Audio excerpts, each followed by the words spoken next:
صلو علی الحبیب صلی اللہ تعالی علی محمد صلی اللہ علیہ وسلم۔ اللہ پاک قرآن پاک میں ارشاد فرماتا ہے الاخلاء یومئذ بعضهم لبعض عدو الا المتقین۔ اس دن گہرے دوست ایک دوسرے کے دشمن ہو جائیں گے سوائے پرہیزگاروں کے۔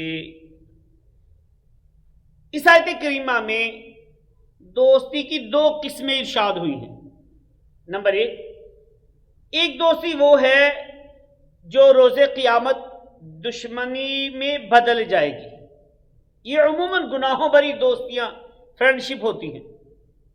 اسی طرح عموماً دنیا داری پر مبنی جو دوستیاں ہوتی ہیں جو نیکی کی بنیاد پر قائم نہیں ہوتی وہ بھی روز قیامت باقی نہیں رہیں گی، بلکہ قیامت تو بہت دور کی بات ہے، عموماً ایسی دوستیاں قبر کے گھڑے تک بھی ساتھ نہیں دیتی۔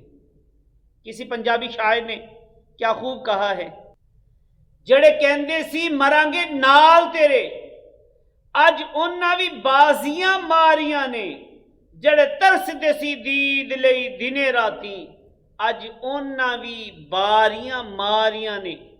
یعنی وہ جگری دوست سجن یار بیلی جو کہتے تھے کہ ہمارا جینا مرنا ایک ساتھ ہے، جب موت آئی وہ جگری دوست بھی بازی ہار گئے۔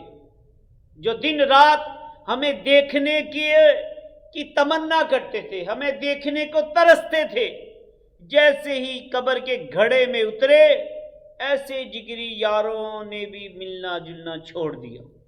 غرض وہ دوستیاں جو دنیا داری کی بنیاد پر ہوتی ہیں وہ روز قیامت تو کیا قبر کے گھڑے تک بھی ساتھ نہیں چلتی۔ دوسری دوستی کی قسم جو ہے فرمایا الا المتقین، فرمایا سوائے پرہیزگاروں کے۔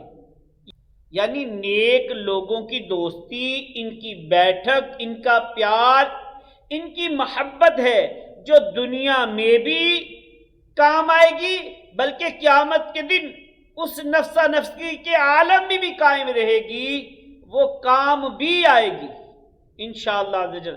بخاری شریف کی حدیث پاک میں ہے کہ رسول پاک صلی اللہ علیہ وسلم نے ارشاد فرمایا روز قیامت گناہ گاروں کو جہنم میں ڈال دیا جائے گا۔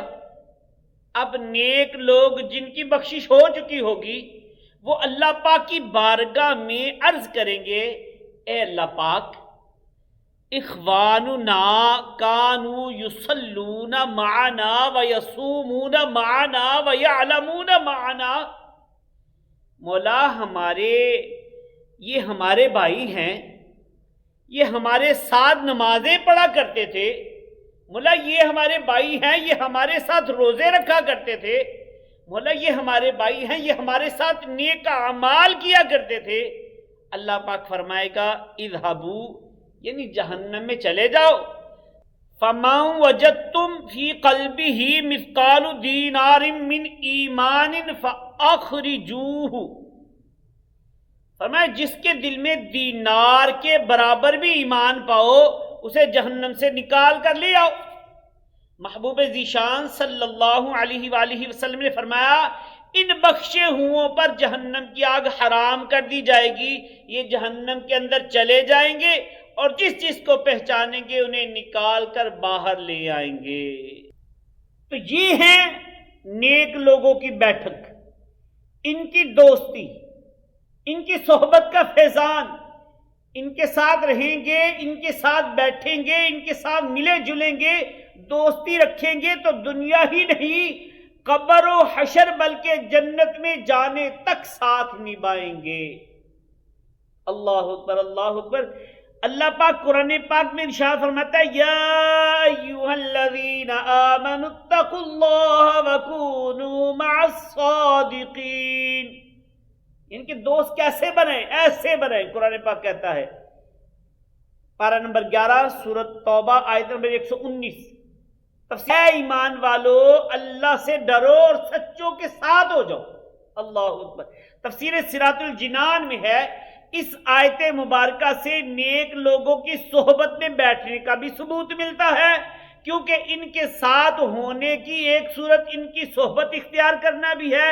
ان کی صحبت اختیار کرنے کا ایک اثر یہ ہوتا ہے کہ ان کی سیرت، کردار اور اچھے اعمال دیکھ کر خود کو بھی گناہوں سے بچنے اور نیکیاں کرنے کی توفیق مل جاتی ہے، اور ایک اثر یہ ہوتا ہے کہ دل کی سختی، ہارڈنس ختم ہوتی ہے، اور اس میں رقت، نرمی محسوس ہوتی ہے۔ ایمان پر خاتمے اور قبر اور حشر کے ہولناک معاملات کی فکر نصیب ہوتی ہے۔ اس لیے ہر مسلمان کو چاہیے کہ وہ نیک بندوں سے تعلقات بنائے اور ان کی صحبت اختیار کرے۔ صلو علی الحبیب۔